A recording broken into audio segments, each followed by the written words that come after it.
Hey, this is Arlene. It's April the 13th, 2020. It's about 6:25. Look at my microwave is going berserk. I was at the sink and I could actually feel the frequencies hit me. Look at that.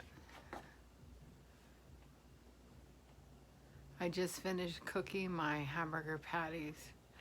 Now you know somebody went and did something to manipulate my microwave to do this. This isn't just electricity. Look at the wall right there. On this, it's being used like, what do you call it? Like a receptor? Where it's coming from outside, hitting here, and then me. I don't know. But it's definitely coming. And it's plugged in to the wall.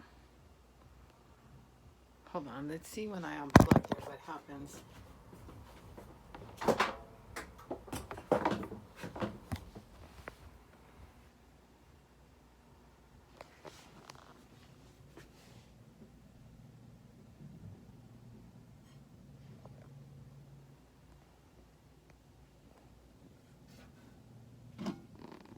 Can still feel the frequencies. But because the light's off, you can't really see the intensity of it. Very interesting.